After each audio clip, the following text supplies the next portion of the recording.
하나님께서 오늘 우리에게 주시는 말씀은 출애굽기 14장 15절부터 31절까지의 말씀입니다. 출애굽기 14장 15절부터 31절까지의 말씀, 제가 가진 성경 구약성경 102페이지에 있습니다.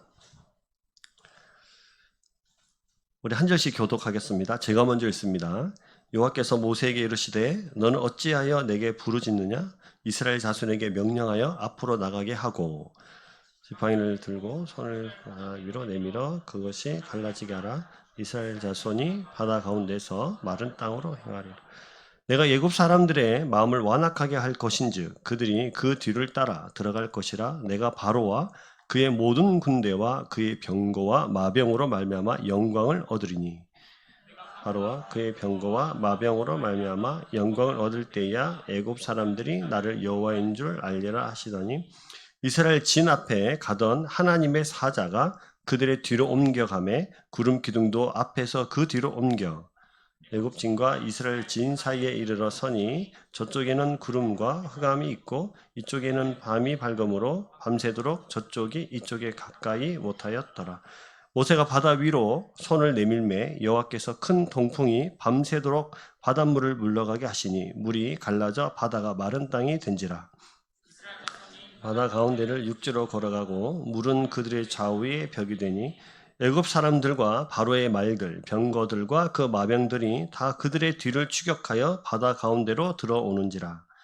새벽에 여호와께서 불과 구름 기둥 가운데서 애굽 군대를 보시고 애굽 군대를 어지럽게 하시며 그들의 병거 바퀴를 벗겨서 달리기가 어렵게 하시니 애굽 사람들이 이르되 이스라엘 앞에서 우리가 도망하자. 여호와가 그들을 위하여 싸워 애굽 사람들을 치는도다.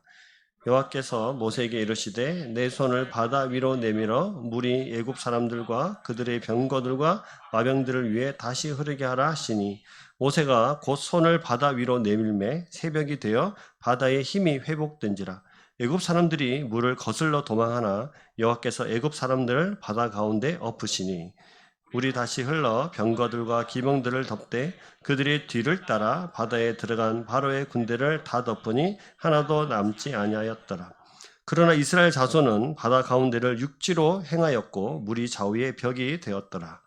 그날에 여호와께서 이같이 이스라엘을 애굽 사람의 손에서 구원하시매 이스라엘의 바닷가에서 애굽 사람들이 죽어 있는 것을 보았더라. 같이 읽겠습니다. 이스라엘이 여호와께서 애굽 사람들에게 행하신 그 큰 능력을 보았으므로 백성이 여호와를 경외하며 여호와와 그의 종 모세를 믿었더라. 아멘. 잘 지내셨습니까? 네, 우리 옆에 분들도 인사하실까요? 교회만 다니지 말고 교회가 됩시다. 예배를 해치우지 말고 예배자가 됩시다. 할렐루야. 네. 사자성어 중에 정중지화라는 사자성어가 있습니다. 네, 이것을 이제 우리나라 말로 바꾸면 뭡니까? 우물 안에 개구리라는 말이죠.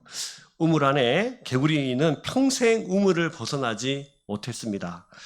그래서 우물안 개구리의 세상은 우물만큼만 생각하고 우물만큼만 봅니다.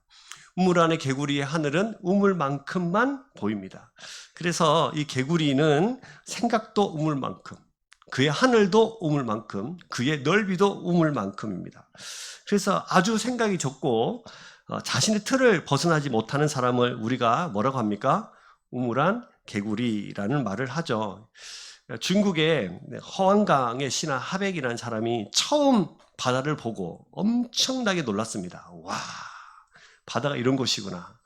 놀랐을 때 옆에서 약이라는 사람이 있었는데 이 약이 우물 안에 살고 있는 개구리에게 바다를 이야기해도 알지 못하는 것은 그들이 좁은 장소에 살고 있기 때문이다.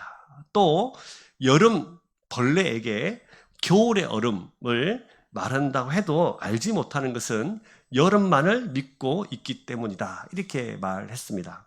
제가 왜 오늘 이런 말씀을 드리냐면 이스라엘이 딱 이 정중지와 같은 이 딱 우물안 개구리 같은 지금 다 그런 상황에 처해 있기 때문이에요. 잘 살펴보시면 그들이 생각하는 범위, 그들의 믿는 범위, 그들의 시각의 범위가 그들이 살고 있었던 그 시대, 그리고 그들이 살고 있었던 그들의 한계를 벗어나지 못하고 있다는 사실을 알 수 있습니다.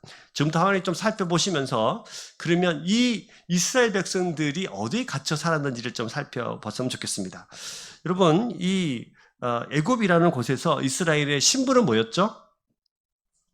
뭐였습니까? 노예였죠. 다시 말하면 종이었단 말입니다. 노예였다는 거죠. 바로라는 그 힘, 또 그 왕권, 그리고 그 힘 앞에 무기력하게 시키는 대로 살아가는 노예, 그 이상 그 이하도 아니었습니다. 그들은 특별히 라암셋하고 비돔이라는 국고성을 짓는데 동원이 됐죠. 제가 라암셋이라고 여겨지는 사진을 보여드리겠습니다. 띄워주시죠. 네, 말씀의 경험 아니고, 네.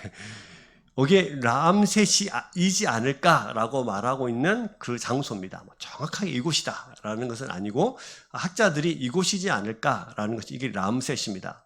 라암셋. 여러분 바로의 왕 파라오의 이름 중에 람세스라는 이름 들어보셨습니까? 네, 들어보셨죠? 람세스. 람셋은 람세스의 집 이런 뜻입니다. 그래서 람세스의 재산, 람세스의 집 이런 뜻의 람세스 저기 장소가 맞다면 저곳을 누가 지었을까요? 이스라엘 백성들이 지었겠죠. 다음 사진은 비돔이라는 곳입니다. 비돔이라고 여겨지는 터만 남아있는 상황이죠. 네, 저곳에서 이스라엘 백성들이 동원돼서 열심히 노예로 지음을 받고 열심히 고생하면서 살았습니다. 그들의 삶은 고단했죠. 힘들었죠. 이들이 우물한 개구리처럼 이들이 갇혀 있었던 것은 크게 두 가지가 있는데 이스라엘 백성들 첫 번째 갇혀 있었던 그들의 우물이 뭐냐면 애굽이라는 곳입니다. 아시죠? 전에도 살펴본 것처럼 애굽에 살면서 애굽의 가치, 애굽에 살아가는 방식, 우상을 섬기는 방식, 우상을 섬기게 되는 이유, 비만 안 오면 우상 앞에 절하고 곡식을 달라고 우상 앞에 절하고 하늘이 어두워지면 하늘의 태양 앞에 신 앞에 절하는 그들의 삶의 방식을 그대로 배웠던 사람들이 이스라엘 백성들입니다. 그러니 그들은 철저하게 애굽이라는 그 우물, 그 틀 안에 갇혀서 애굽의 이상을 생각하지 못했던 사람들이 바로 이들이죠. 두 번째는 노예라는 신분을 벗어나지 없었던 노예의 신분에 갇혀 살아갔던 그들의 우물이 노예입니다. 노예는 일만 열심히 하면 됩니다. 생각할 필요가 없습니다. 시키는 대로 일만 잘하면 만사 오케이입니다. 주는 대로 먹고 허락된 만큼만 꿈을 꾸고 허락된 만큼만 자유가 허락된 보이는 만큼만 꿈을 꾸고 살아가는 사람. 그저 죽지 않을 만큼 얻어먹고 자유가 뭔지 하나님이 누군지 전혀 모른 채 살아가도 아무 이상이 없는 그런 사람들.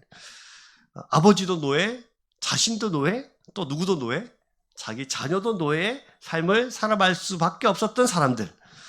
이 사람들의 삶은 여름만 알지 겨울을 알지 못했던 여름벌레와 같은 삶을 살아갔던 사람들이죠. 제가 예전에 한번 그 몽골에 비전 트립 간 적이 있습니다. 비전 트립 가서 이렇게 놀다 오는 게 너무 싫어서 선교사님한테 연락을 하면서 언제 가야 선교사역 도울 수 있습니까? 이랬더니 겨울에 오라고 말한 거예요. 그래서 가서 성경학교도 하고 시골로 가서 전도도 하고 동네 사람들 다 몰려와서 우리가 준비한 공연도 열심히 하고 그때 같이 가서 은혜 받아가지고 목사 된 사람이 지금 김해중앙교회에서 사역하고 있는 부목사로 사역하고 있는 청년도 있습니다. 근데 문제는 그때가 언제였다고요? 겨울이었다는 거예요. 이게 무슨 말이냐면 몽골에 단기 선교팀을 받을 때 겨울에는 안 받는답니다. 왜냐하면 너무 추워가지고. 근데 선교사한테 물으니까 여름에는 선교팀이 너무 많이 왔다 가는데 겨울에는 아무도 왔다 가는 사람이 없다. 그럼 제가 가겠다. 이래서 제가 사역하던 대학부 청년부애들 데리고 몽골에 겨울에 갔습니다. 제가 생각하는 겨울은 경남의 겨울을 벗어나지 못합니다. 지가 추워 보니 뭐 얼마 춥겠습니까? 파카 하나 입고 조금 따뜻하게 입으면 되겠지 하면서 몽골에 갈 때 파카 하나 입고 신발은 그냥 농구 하나 신고 배낭 하나 둘러매고 도착했습니다. 내리자마자 코가 붓는 거예요. 코 안에 콧물이 얼어서. 선교사님 말합니다. 가로등 만지지 마세요. 붙으면 안 떨어집니다. 그 정도로 추웠습니다. 그날 밤에 숙소로 들어가는 길에 숙소 앞에서 커다란 개 한 마리가 왔다 갔다 했는데 그 다음날 일어나 보니 죽어 있었습니다. 그 정도로 추웠습니다. 선교사님이 또 말했습니다. 반드시 모자를 쓰고 다니십시오. 이곳은 추워서 모자를 안 쓰면 이게 그러니까 너무 힘든, 머리도 얼어버린답니다. 그래서 반드시 모자를 쓰십시오. 시골에 전도 여행하러 갔습니다. 그분들에게 복음을 전하고 그분들이 간증을 하는데 이렇게 말씀하시고, 어떻게 한국에서 여기까지 파카 하나 입고 농구화 하나 신고 와서 복음을 전해주냐고 감동을 했습니다. 그들이 보기에 너무 신기했나 봅니다. 어떻게 저런 복장, 어떻게 저런 신발 신고 와서 우리에게 복음을 전해주나? 그리고 제가 가만히 봤더니 그들의 신발은 이렇게 생겼습니다. 이제 띄워드릴게요. 가죽으로 장화처럼 무릎까지 옵니다. 우리는 그냥 발목에 있는 조그마한 농구화, 그리고 저 안에는 털이 어찌나 따뜻하든지 털이 그냥 막 수북하게 있고 가죽으로 바람 한 점 안 통할 정도로 이렇게 딱딱하고 단단한 가죽 신발, 저런 신발 신고 다녀야 몽골에서 살 수 있는데 농구 하나, 운동 하나 신고 갔으니 얼마나 우리가 어리석게 보이고 신기하게 보였겠습니까? 몽골의 겨울을 경험해 보지 못한 저는 상상할 수 없는 겨울을 경험했습니다. 어디 그런 겨울을 한번 경험을 해봤겠습니까? 보지 못하고 경험하지 못하니까 생각할 수 없는 것이죠. 제 머릿속에 겨울은 항상 경남의 따뜻한 겨울입니다. 이 겨울을 벗어나지 못하는 거죠. 이스라엘도 그렇습니다. 노예가 아닌 삶을 꿈꿔보기는 했겠으나 노예가 아닌 삶이 무엇인지 전혀 알지 못하는, 노예 밖의 삶을 알지 못하는, 경험하지 못하기 때문에 꿈도 꾸지 못하고 상상도 하지 못하는 그들의 삶이 바로 이 이스라엘 백성들의 삶이었죠. 철저한 노예, 무슨 일을 만나도 노예 같은 생각, 무슨 일을 만나도 노예 이상의 꿈을 상상하지 못했던 그런 사람들, 이런 사람들을 잘 보여주는 것이 지난주에 우리 살펴봤던 11절과 12절입니다. 같이 한번 보시면 14장 11절 12절 함께 읽어보겠습니다. 그들이 또 모세에게 이르되 애굽에 매장지가 없어서 당신이 우리를 이끌어 내어 이 광야에서 죽게 하느냐? 어찌하여 당신이 우리를 애굽에서 이끌어내어 우리에게 이같이 행하느냐? 12절 우리가 애굽에서 당신에게 이른 말이 이것이 아니냐? 이르기를 우리를 내버려 두라. 우리가 애굽 사람을 섬길 것이라 하지 아니하였더냐? 애굽 사람을 섬기는 것이 광야에서 죽는 것보다 낫겠노라. 뭐라고 말하죠? 애굽에서 뭐 하고 싶다? 노예인 삶을 여전히 살았으면 됐을 것을 왜 우리를 끄집어내서 이 광야에 매장지가 없어서 우리를 여기까지 데리고 왔냐? 가장 절제정멸 순간에 그들의 눈에 보이는 커다란 적 앞에, 그리고 저 앞에 보이는 홍해 앞에 이 이스라엘 백성들이 생각했던 것은 뭡니까? 노예예요, 노예. 그들은 이 틀을 벗어날 수가 없었던 거예요. 가장 위급한 상황 속에서도 가장 익숙한 것, 가장 그곳에서 안정감을 느끼며 살아가는 것, 바로 노예였던 것이죠. 평생 살아온 노예 근성이 발휘됩니다. 그냥 또 잡혀가면 되지 뭐. 그냥 그렇게 살지 뭐. 우리가 자유는 무슨 자유? 그냥 살아온 대로 살면 되지. 언강생심, 우리가 무슨 자유를 꿈꿔? 우리는 노예가 제일 맞아. 다시 노예 삶을 선택하죠. 그렇게 사는 것이 좋겠다. 어떻게 끌어냈는데요? 어떻게 출애굽시켰는데요? 다시 노예를 선택하는 그 비참함과 암담함을 어떻게 생각할 수 있겠습니까? 우물한 개구리. 노예밖에 생각한 적이 없어서 노예 밖에 살을 생각하지 못했던 그런 우물 밖 세상 생각하지 못했던 개구리. 우물 안에서만 가장 편안함을 느끼고 우물 안에서만 가장 안정감을 느끼는 개구리. 그것이 바로 이스라엘입니다. 그런데 이런 말이죠. 우물안 개구리 같은 이스라엘 모습을 보면서 더 가슴 아픈 것은 우리 모습도 우물안 개구리와 같다는 사실입니다. 이스라엘의 적군이 몰려오다 두려웠습니다. 네, 두려울 수 있죠. 안 두렵겠습니까?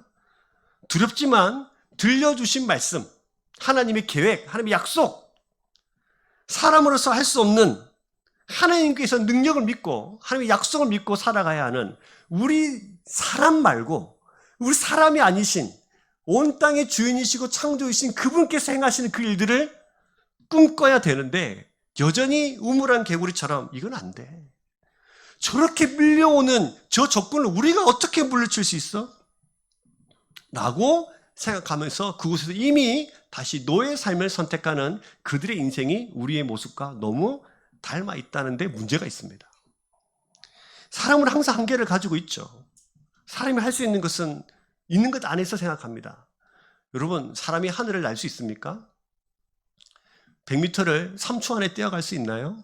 물 위를 걸을 수 있나요? 안 되니까 아예 생각을 안 하는 겁니다. 그렇죠? 그래서 사람이 스스로 날 수 없자 날 수 있는 기계를 만드는 거죠. 빨리 뛸 수 없자 빨리 뛸 수 있는 자동차를 만드는 겁니다. 이거는 안 돼. 이거는 포기해야 돼. 그래서 사람이 스스로 우리 늘 한계를 알고 있기 때문에 가능과 불가능을 우리가 선택합니다. 이건 가능해. 이거는 불가능해. 사람이라는 우물 안에서 당연히 가능과 불가능을 판단할 수는 있겠죠. 그런데 여러분, 우물 밖 세상은 뭡니까? 내 세상 말고, 내 하늘 말고, 내 생각 말고 우물 밖의 생각. 하나님의 세계, 하나님의 하늘, 하나님의 그늘 아래 살아가는 사람들은 하나님의 세계를 꿈꿉니다. 하나님은 전 세계, 전 온 우주를 만드신 창조주 하나님인 줄 믿습니다. 그분께서 하시는 거예요. 그래서 우리는 꿈꾸는 겁니다. 그분 아래, 그분의 그늘 아래, 그분의 세상 아래, 그분의 세상 아래, 그분께서 하시는 모든 능력 아래 살아가는 그 모든 것을 꿈꾸는 것이죠. 우리는 불가능하지만 하나님은 가능하신 줄 믿습니다. 하나님은 불가능이 없어요. 그런데 우리는 스스로 생각하는 거예요. 이건 안 돼. 이것마저 하나님이 손댈 수 없을 거야. 여전히 노예의 삶을 꿈꾸는, 차라리 그렇게 사는 것이 더 낫겠다 생각하는 이스라엘 백성처럼 우리에게 가장 어렵고 힘든 일이 다가올 때마다 아픈 홍해, 뒤에는 군사들이 쳐들어오는 진퇴양난의 시간을 만날 때에 우리는 여전히 하나님 없는 세상을 꿈꿉니다. 우리가 하려고 하는 거죠. 빌립보서 4장 13절 우리가 굉장히 잘 아는 말씀이 있습니다. 뭡니까? 내게 능력 주신 자 안에서 내가 모든 것을 할 수 있느니라. 내가 할 수 있다는 것이 아니라 내게 뭐 주시는 자 안에서, 능력 주신 자 안에서. 우리는 불가능하지만 하나님은 가능하다. 여기뿐만입니까? 마가복음 10장 27절 함께 읽겠습니다. 예수께서 그들을 보시며 이르시되 사람으로는 할 수 없으되 하나님으로는 그렇지 아니하니 하나님으로서는 다 하실 수 있느니라. 믿으십니까? 왜? 이 한계를 넘는 거예요. 예수 믿는 사람들은 우물 안에 있는 갇혀있는 개구리를 끄집어내서 더 넓고 하나님의 한계 없는 세상으로 우리를 불러주신 줄 믿습니다. 인생이 고난이 올 때, 인생이 아픔이 올 때, 왜 내 마음대로 안 될까 생각할 때 그냥 이전처럼 살자. 하나님은 무슨 하나님, 내 힘대로 사는 거지. 내 인생 내가 알아서 사는 거지. 여전히 그 생각하고 살아가면 여전히 우리는 우물 안의 개구리입니다. 내 틀 안에 갇혀서 내 자녀의 일도, 내 건강의 일도, 내 결혼의 일도, 내 직장의 일도, 내 능력밖에 일을 꿈꾸지도 않는, 이건 되는지 안 되는지 스스로 판단해서 살아가는 그런 사람들. 하나님께 맡기기를 거부하고 내 힘만으로 하려는 그 모든 행위들이 우물한 개구리 같은 이스라엘의 노예적 근성을 가지고 세상을 살아가는 사람들입니다. 여러분, 그래서 하나님은 우리에게 늘 넓은 세상을 보여주시죠. 뭘 보여주시냐면 하나님을 보여주세요. 왜 하나님을 보여주시냐? 여러분, 온 우주보다 크신 광대하신 그분이 누구시죠? 하나님이시죠. 이거 믿으세요? 그래서 시편의 기자들은 이렇게 고백해요. 하나님은 광대하십니다. 그러면 온 우주보다 크신 하나님을 우리에게 보여주신 것은 하나님이 보여주고 싶으셨던 모든 것들보다 가장 크신 것을 우리에게 보여주는 거예요. 우리에게 날마다 그 하나님을 보여주는 거죠. 지금 이스라엘에게 뭘 보여줍니까? 애굽에 있었던, 애굽밖에 모르는 노예의 삶을 살아가는 그들에게 하나님의 세상을 보여주는 거죠. 하나님을 보여주시는 것입니다. 여러분, 저와 여러분들의 인생을 잘 생각해 보시면 내 틀, 내 한계를 벗어나지 못하는 우리의 시각을 누구에게로? 하나님에게로 우리를 날마다 맞추어 가시는 하나님을 만날 수 있습니다. 왜요? 우리는 우물한 개구리가 아니기 때문이에요. 여러분 믿으십니까? 하나님 우리에게 그렇게 인도하시는 거죠. 옆에 분들 봐보세요. 이 사람들의 인생에 하나님은 우물한 개구리로 살려 내버려 두지 않고 날마다 누굴 보여줘요? 하나님을 보여줘. 기가 막힌 일입니다. 우리가 어떻게 하나님을 스스로 찾고 볼 수 있습니까? 볼 수 없는 우리들에게 하나님을 보여주시는 놀라운 역사가 우리에게 날마다 일어나는 줄 믿습니다. 여러분, 그러면 또 본문으로 돌아가서 하나님의 세상, 인간의 한계를 뛰어넘는 그 기적과 역사를 어떻게 보여주신지 한번 살펴볼까요? 여러분, 오늘 본문에 읽었던 본문 중에 19절 보시면 이스라엘 진 앞에 가던 누가요? 하나님의 사자가 그들의 뒤로 옮겨가며 구름 기둥도 앞에서 뒤로 옮겨졌다고 되어 있습니다. 자, 앞쪽에는 홍해가, 뒤에는 애굽의 최정예 부대가 쫓아오고 있는 상황에서 하나님은 지금 하나님의 사자, 이 하나님의 사자는 이 히브리어로 해석을 해보면 그 하나님의 사자, 이렇게 앞에 이렇게 정관사가 붙어 있어요. 그 하나님의 사자. 왜 성경에는, 한글 성경에는 하나님의 사자라고 되어 있는데 히브리 언어에 보면 그라는 붙였어요. 그 하나님의 사자. 왜냐하면 이것은 하나님이 호렙산 떨기나무 아래서 누굴 만났죠?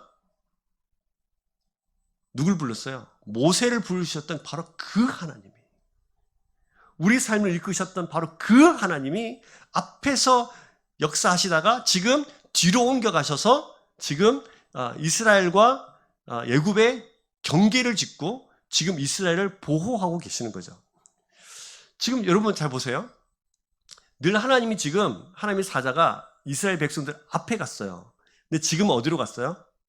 뒤로 갔죠. 어디가 앞이고 어디가 뒤일까요? 우리가 생각할 때는 뒤쪽인데 하나님이 서 계시는 그곳이 앞쪽이에요. 지금 하나님의 사자가 뒤로 갔는데 사실 그걸 앞에서 막고 인도하고 있는 것입니다. 자, 그래서 구름 기둥도 뒤로 갔죠. 그 다음, 20절 보시면 애굽 진과 이스라엘 진 사이에 이르러 서니 저쪽에는 구름과 뭐가 있었어요? 흑암이 있고 이쪽에는 밤이 밝았습니다. 자, 상상을 해보십시오. 이제 하나님께서 딱 막아서시고 저쪽에는 뭐가 있었습니까? 흑암이 있었어요. 이 흑암은 어느 째 흑암이죠? 10가지 재앙 중에 흑암의 재앙 기억하십니까? 더듬어서 움직일 수도 없었던 그 흑암. 그 흑암이 그들에게 있었던 거예요. 그러나 이쪽에는 뭐가 있었죠? 빛이 있었어요. 구별된 사랑. 바다를 밤에 건널 수 없지 않습니까? 바다를 건널 수 있도록 밤을 밤새도록 밝혀주셨던 하나님. 애굽의 군대는 구름 기둥을 넘지 못했고 그 흑암을 넘지 못했으나 이스라엘에게는 보호하시고 창조된 하나님의 섭리의 밤, 그 어둠이 이스라엘에게는 낮과 같이 밝았습니다. 밤은 원래 밝아야 밤이에요? 어두워야 밤이에요? 어두워야 밤이잖아요. 그 창조의 원리를 거스리시면서까지 지금 이스라엘 백성들을 뭐하고 계세요? 보호하고 계시는 겁니다. 계속해서 살펴볼까요? 그 하나님의 그 우물한 밖의 세상. 자, 21절 보시면 모세가 바다 위로 손을 뭐 했습니까? 내밀매 여호와께서 큰 동풍이 밤새도록 바닷물을 물러가게 하시니 물이 갈라져 바다가 마른 땅이 된지라. 많은 부분들이 이 부분들이 이렇게 생각하세요. 지팡이를 꺼내서 쳤다 이렇게 생각하시는 분이 있는데 지팡이를 내려서 친 게 아니라 지팡이를 뭐 했습니까? 보세요. 모세가 바다 위로 뭐를 내밀었어요? 손을 내밀었어요. 자, 이 부분에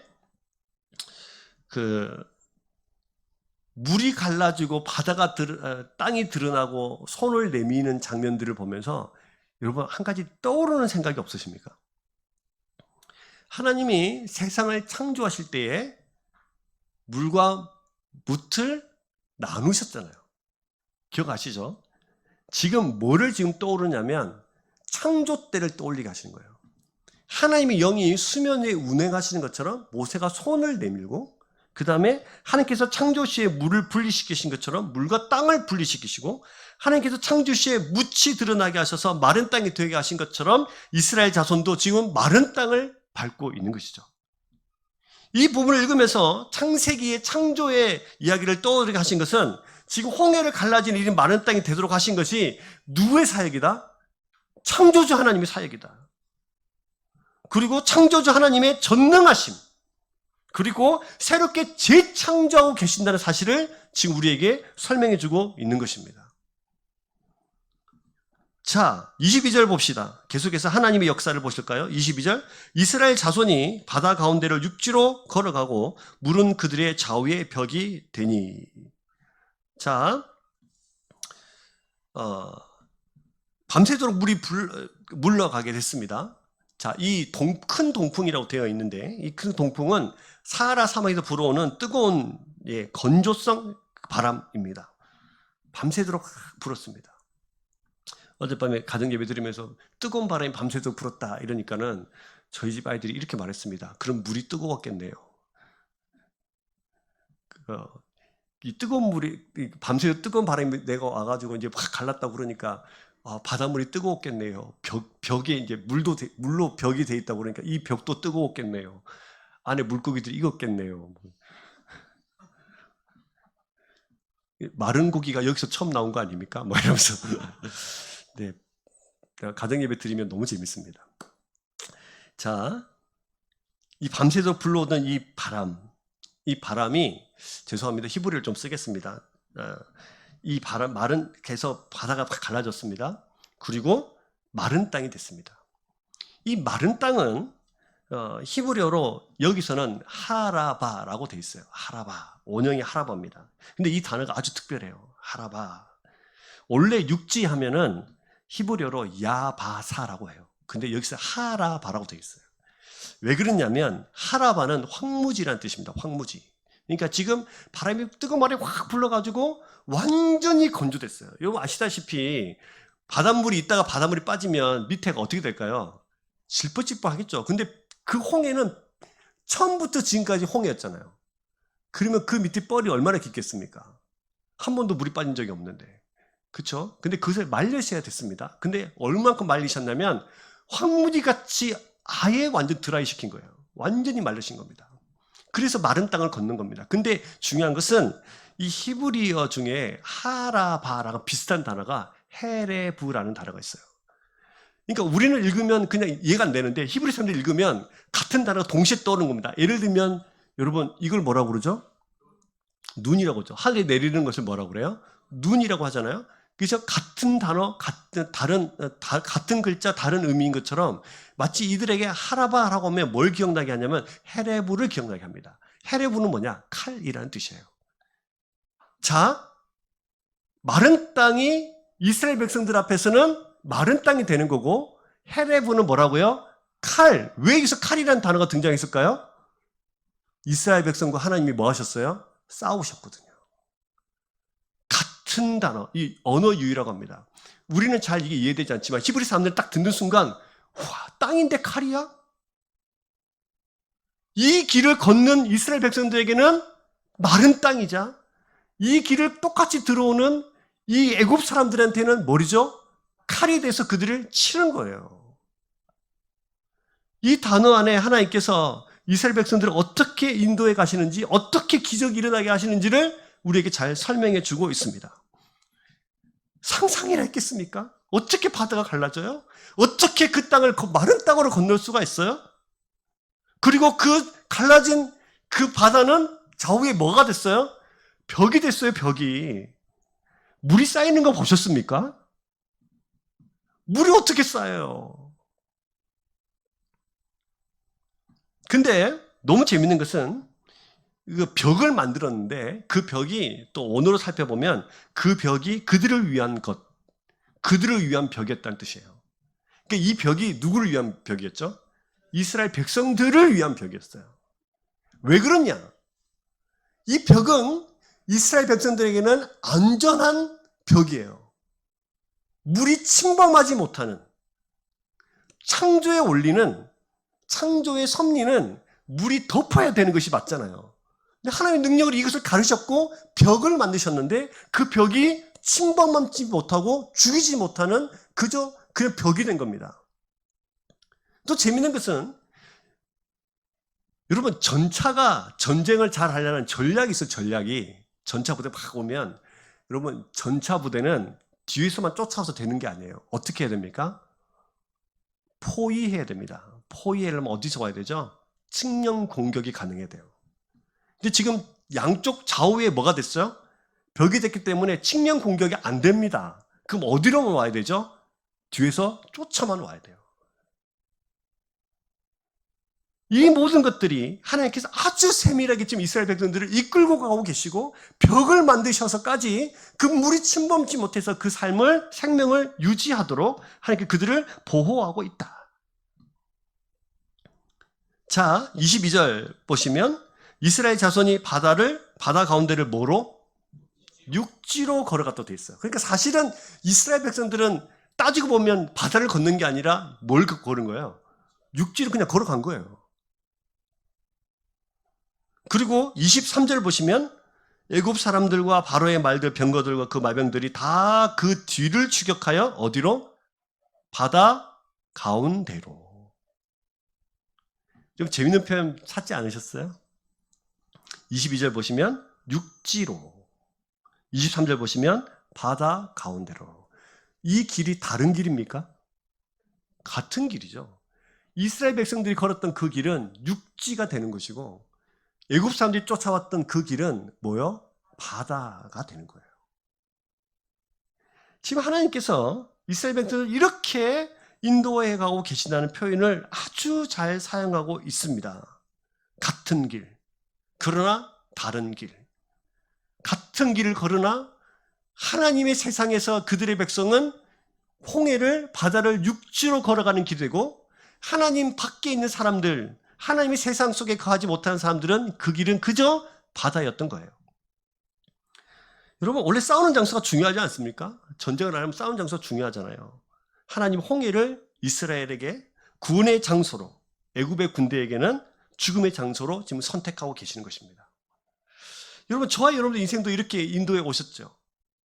어떤 이들에게는 바다, 그러나 우리에게는 육지로 건너는 마른 땅을 우리에게 허락하시고 인도에 가신 줄 믿습니다. 여러분, 애국 사람들을 군대를 싸우는데 이 새벽이에요. 새벽이면 2시에서 새벽 2시에서 6시 사이입니다. 어렵게 하셨습니다. 이 성경 오늘 보면 막 혼란스럽고 막 고통스럽게 하셨어요. 병거의 바퀴를 벗겨내셨어요. 달리지 못하도록. 그 단단하던 바퀴가 마른 바닥을 달릴 수 없게 되었습니다. 결국 애굽 사람들은 이제야 여호와가 그들을 위하여 싸우신다, 우리들을 치신다는 고백을 하기 시작합니다. 누구의 말대로 됐죠? 그들에게 들려주셨던 하나님의 계획대로 됐습니다. 이 일을 통해서 내가 영광을 얻게 될 것이다. 애굽 사람들이 나를 여호와인 줄 알게 될 것이다. 그 말씀하신 그대로 됐습니다. 손을 다시 펴자 바다가 다시 회복됐습니다. 다시 그들을 덮여버리고 그들을 수장시켰습니다. 그리고 성경은 애굽 사람의 손에서 그들을 구원해냈다, 이렇게 설명하고 있습니다. 여러분, 이스라엘이 31절 보시면 이 모든 일들을 어떻게 되어 있냐면 31절, 이스라엘이 여호와께서 애굽 사람들에게 행하신 그 큰 능력을 뭐했으므로? 보았으므로. 그때 불평불만하고 우리가 노예 가운데 여전히 애굽에 살아가야 된다라고 할 때 너희는 가만히 있어서 하나님의 구원을 보라. 너희가 오늘 본 저 군대들을 보지 못할 거다. 근데 그 말씀 그대로 하나님께서 그 구원의 능력을 보여주십니다. 말씀하신 대로 행하신 거죠. 하나님은 홍해만 넘어서기 위해서 이런 사건을 보여주시는 것이 아니에요. 짠 하면서 내 능력은 요 정도까지야? 야, 신기하지 않니? 홍해를 갈랐어. 내가 땅도 말랐어. 옆에 물로 벽도 쳤어. 야, 대단하지 않니? 그 능력만 보여주시고자 이 사건을 벌이시지는 않습니다. 이런 하나님은 우리의 하나님이시고 그 하나님이 영원히 우리의 인도자가 되어 주시는 줄 믿습니다. 이렇게 놀라운 은혜를 베푸신 하나님이 이스라엘의 하나님이셨어요. 그들에게는 직접 홍해에서 보여주셨고, 우리는 이 성경을 읽으면서 하나님의 놀라우신 그 크신 일들을 여전히 우리도 보고 있습니다. 어떤 사람들이 막 이렇게 이야기하죠. 우리가 그때 홍해에 있었다면, 제가 그런 질문 받아본 적도 있는데, 그때 갈라진 홍해를 봤다면 내가 하나님 믿겠다. 여러분, 지금 이 이야기를 우리에게 지금 들려주시는 것은 뭐죠? 보여주시는 겁니다. 똑같이 보는 거예요. 이런 능력으로, 이런 기적으로 하나님의 세상에서, 하나님의 하늘에 살아가는 그 모든 사람들을 하나님의 백성이라고 부르시는 것입니다. 그래서 여러분, 홍해와 같은 기적이 날마다 내 인생을 이끄신다는 사실을 믿으셔야 돼요. 홍해 같은 사건이 여러분 인생에 한 번 있었습니까? 두 번 있었습니까? 있으셨습니까? 숱하게 있었죠. 그 하나님이 한 번만 보여주시는 분이 아니라 나는 이런 분위기, 나는 이런 하나님이야. 그래서 우리는 영원히 그 하나님을 붙들고 살아가야 되는 사람들인 줄 믿습니다. 그 길로 가는 거예요. 한 번이 아니라 영원함이에요. 영원함. 자, 여러분, 그러면 이 이스라엘 백성들이 이렇게 놀라운 하나님을 보았다면 성경에 이렇게 얘기하고 있죠. 너희는 우리 지난주에 살펴본 것처럼 뭐 하라고? 가만히 있으라고. 가만히 있어서 보기만 하면 됩니다.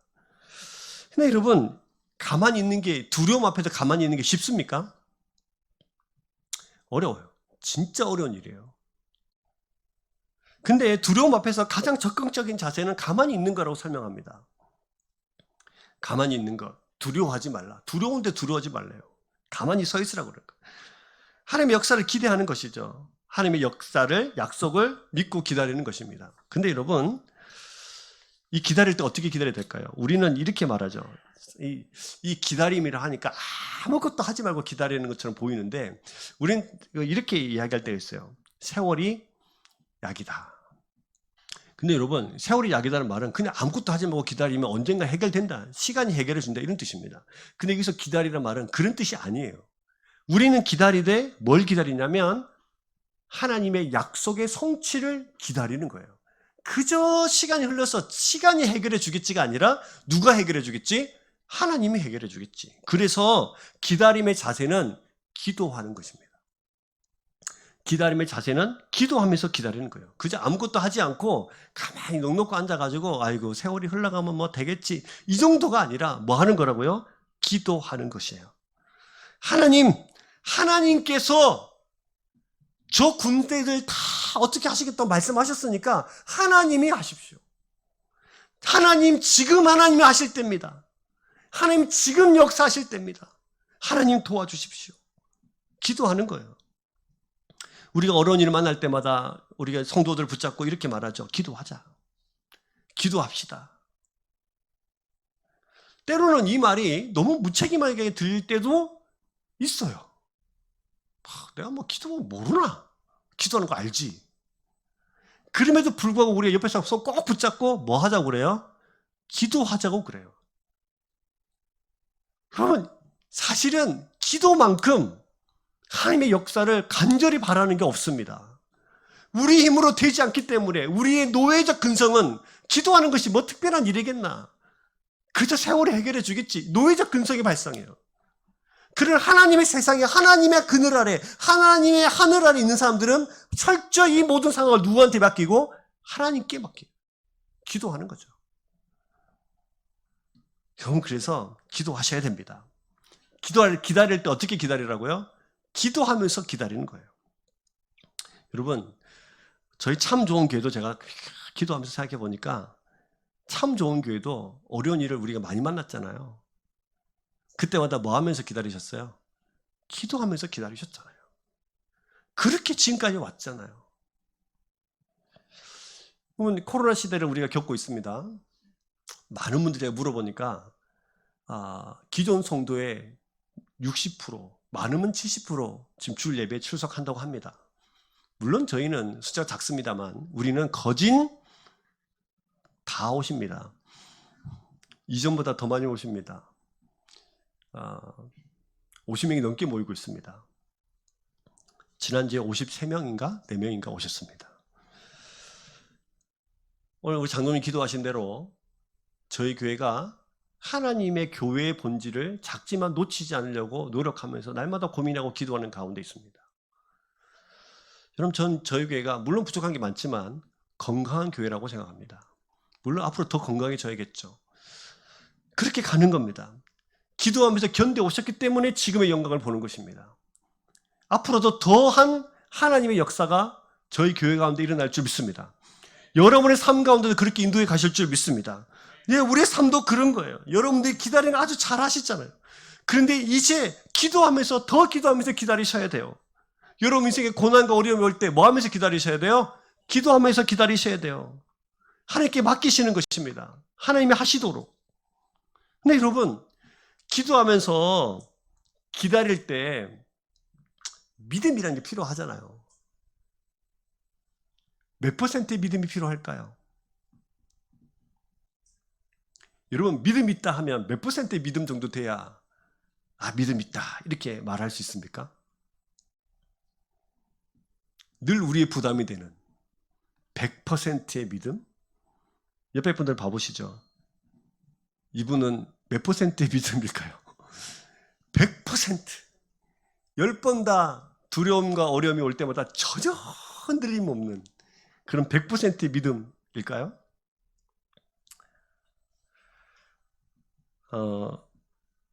우리가 잘 아는 말씀 중에 히브리서 11장 1절에 이런 말씀이 있습니다. 믿음은 바라는 것들의 실상이요 보이지 않는 것들의 증거니, 그 다음에 붙어있는 말씀이 있어요. 뭐라 되어 있습니까? 2절, 그 다음에 선진들이 이로써 증거를 얻었느니라. 선진들이 이로써 증거를 얻었느니라. 네 선진들을 봐봐.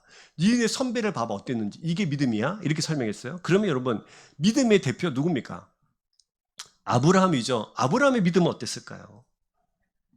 히브리서 11장 8절에 보시면 아브라함이 이렇게 말했죠. 같이 읽습니다. 믿음으로 아브라함은 부르심을 받았을 때에 순종하여 장래 유업으로 받을 땅에 나아갈새 갈 바를 알지 못하고 나갔으며. 분명히 믿음으로 아브라함이라 했는데 갈 바를 뭐하고? 알지 모르고 갔어요. 그러면 아브라함이 결정한 건 뭘까요?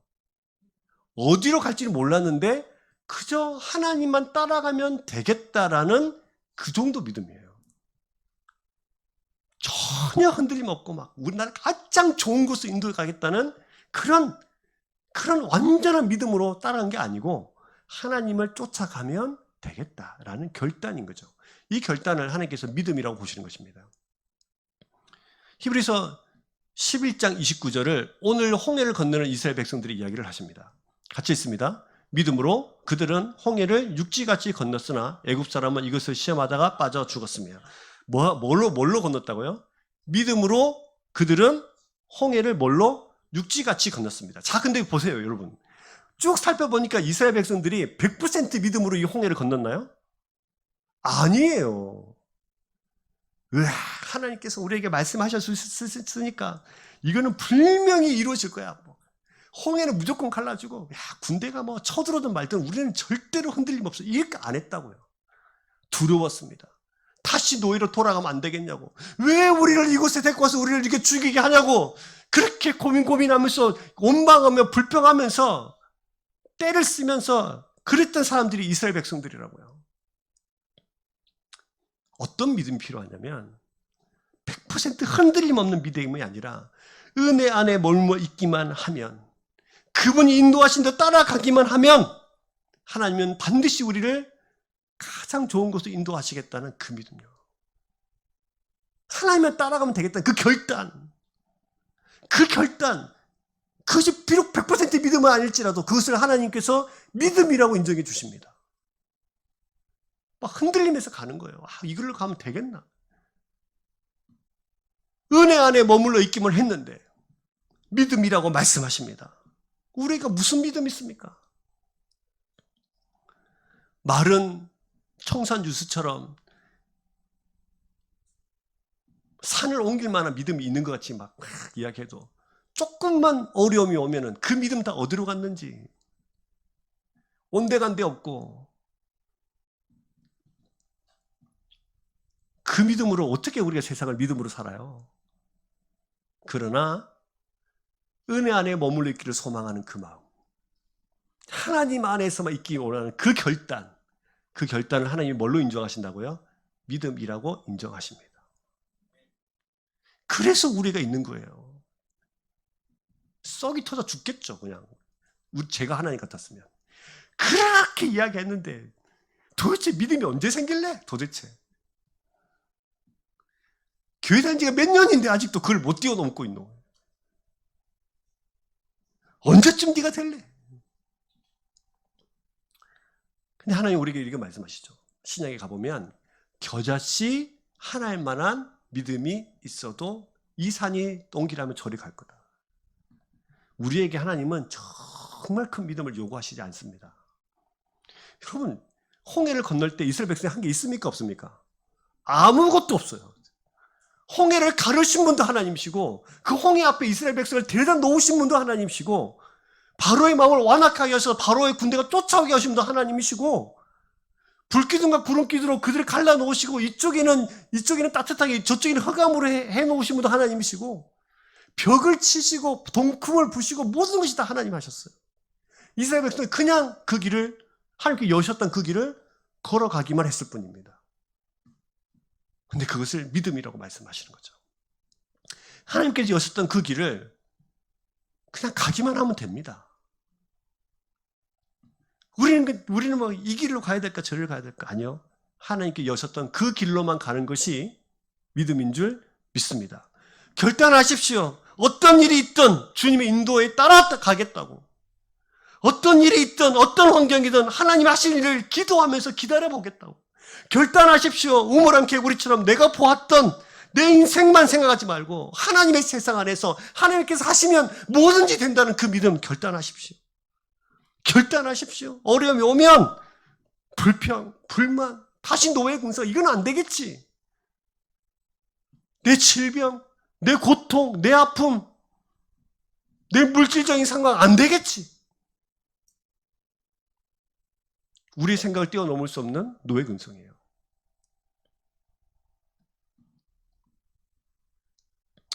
여러분, 우리에게 주시는 하나님의 놀라운 그 은혜가 저와 여러분들의 인생을 덮기를 주의 이름 축복합니다. 이 홍해 이야기를 하면서 우리가 절대로 빠뜨려서는 안 되는 딱 중요한 이야기를 하고 마치려고 합니다. 왜 하나님이 홍해라는 물을 건너게 하셨을까요? 단순히 내 능력은 요 정도야? 이스라엘 백성들을 쫓아오는 군대를 가장 잘 죽이기 위해서? 네, 수상시키기 아주 좋은 곳이긴 합니다. 한꺼번에 쓸어버리기 아주 좋은 장소긴 하죠. 덫을 놓기도 편하고 마른 땅을 건너갔는데 마른 땅인 줄로 갔다가 그냥 물로 덮어버리면 되니까 아주 쉬운 방법이기도 합니다. 근데 하나님은 그 방법 말고 다른 방법 없었을까요? 있죠. 왜 근데 하나님은 이스라엘 백성들을 홍해라는 곳을 건너게 하셨을까? 홍해를 건넜던 이스라엘 백성들을 고린도전서 10장 1절과 2절에는 이렇게 평가합니다. 같이 있습니다. 형제들아 너희가 알지 못하기를 내가 원치 아니하노니 우리 조상들이 다 구름 아래 있고 바다 가운데로 지나며 모세에게 속하여 다 구름과 바다에서 바다와 구름과 바다에서 뭐를 받고? 세례를 받았다고 되어 있습니다. 이걸 절대로 놓치면 안 됩니다. 이스라엘 백성들이 홍해를 건넜던 이유는 이 백성들이 뭘 주기 위해서? 세례 주기 위함이에요. 세례는 뭡니까? 씻는 겁니다. 뭐를 씻는 거죠? 과거의 죄를 씻는 거예요. 물에 들어갔다가 이전의 날에 죽고 다시 올라오면서 이제 내가 하나님을 향해서 새로운 피조물로 살겠다는 선언입니다. 이 백성들이 과거 노예의 삶, 애굽에서의 삶, 노예 삶을 벗어나지 못한 채 그렇게 세상의 가치관으로 살았던 이 백성들을 홍해를 통과시키면서 이전의 이스라엘 백성들은 뭐하고? 죽이고 이들의 과거는 죽이고 다시 홍해를 빠져나오면서 하나님의 백성으로 다시 새롭게 재창조하신 거예요. 여러분, 그래서 이분을 세례라고 말을 하는 것입니다. 과거는 지우고 새로운 피조물로 다시 태어나게 하신 것. 우물한 개구리로 안 돼라고 살아가는 그들의 과거를 다 지우고 특정 시간만 나면 우상 앞에 절하는 그들의 모든 과거는 다 지우고 하나님의 세상에서 우물 밖에서 더 넓은 하나님을 보면서 하나님의 백성으로 세상을 살아가게 만드시는 그 새로움, 그것을 이스라엘 백성들에게 주신 것입니다. 여러분, 우리에게 왜 이 이야기를 들려주실까요? 그냥 단순히 옛날에 그런 일이 있었다, 전설 따라 삼천리, 이런 이야기를 들려주신 것이 아닙니다. 예수 그리스도의 피로 우리를 새롭게 하셔서 과거의 우리는 죽이고 하나님에서 새롭게 살아가는 주의 백성인 줄 믿습니다. 여러분, 다시요. 그러면 여러분 말씀을 마무리해 볼까요? 다시요. 어떻게 하시겠습니까? 어려움이 오고 고통이 오고 진퇴양난의 시간을 만날 때마다 우리는 그때 어떻게 해야 됩니까? 차라리 예수 안 믿었으면 좋았을걸. 차라리 노예처럼 계속해서 살아가는 그 과거를 꿈꾸십니까? 아니요. 주님과 함께 하나님의 능력을 꿈꾸시기를 주의 이름 축복합니다. 하나님께서 하실 일을 꿈꾸십시오. 그리고 기다리면서 기도하십시오.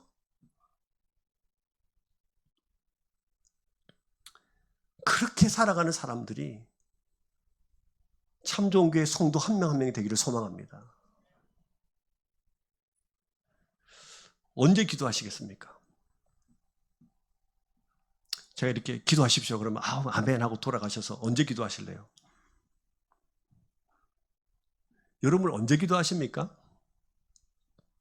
잘 생각해 보시면 기도 안 하고 지나는 날이 숱하죠. 맞습니까? 네, 기도의 자리를 만드셔야 됩니다. 여러분들 이 말씀을 듣고 결단하셔야 돼요. 무슨 문제든 하나님 앞에서 서겠다는 결단. 새벽기도 나오셔야 됩니다. 제 새벽기도 나오라고 이 설교하는 거 아닙니다. 근데 여러분들이 그런 기도하는 자리에 가기를 소망하면서 새벽기도 나오셔야 됩니다. 수요 예배 나오셔야 됩니다. 단체 카톡방에 우리 이정필 성도님 올려놓으신 거 보셨습니까? 네, 저희 교회 성도 중에 가장 늦게 신앙생활 하신 분이 수요일날 나오셔서 하는 말이 수요일날 안 나오셔서 아쉬웠답니다. 나오시라고. 그 얘기를 딱 듣는 글자를 보는 순간 뒤뚱사하게 만들었던 그런 생각 안 드시던가요? 물론 나오시지 못한 상황이 있겠죠. 네, 다 이해합니다. 그가 이해 못하는 건 절대 아닙니다. 그러나 우리의 중심이 하나님 앞에 있어야 합니다. 그 시간을 확보하고 결단하셔야 됩니다. 이 시간은 누가 뭐라고 해도 타치하지 않겠다. 타치받지 않겠다. 그 시간을 보호하셔야 돼요. 그러면서 하나님께 기도하셔야 됩니다. 하나님, 제가 새벽 기도를 가겠습니다. 수요 예배를 가겠습니다. 하나님 앞에 서겠습니다. 이 시간이 침해받지 않도록 이 시간을 보호해 주십시오. 기도하셔야 됩니다. 얼마나 바쁜 일이 많아요. 얼마나 많은 일이 많아요. 어른이 얼마나 많아요. 기도하지 못하게 하는 일이 얼마나 많아요. 예배 속에 가지 못하는 일이 얼마나 많아요. 나는 못하지만 하나님은 가능합니다. 저를 따라 해볼까요? 나는 안 되지만 하나님은 됩니다. 할렐루야. 정말 이 믿음 가지고 그냥 그렇게 쫓아가는 거예요. 사랑하는 여러분, 저와 여러분들의 삶이 이런 놀라운 은혜를 날마다 경험하시는, 날마다 우리 새롭게 만나시는 놀라운 은혜가 저희 여러분들에게 넘쳐나기를 주의 이름 축복합니다.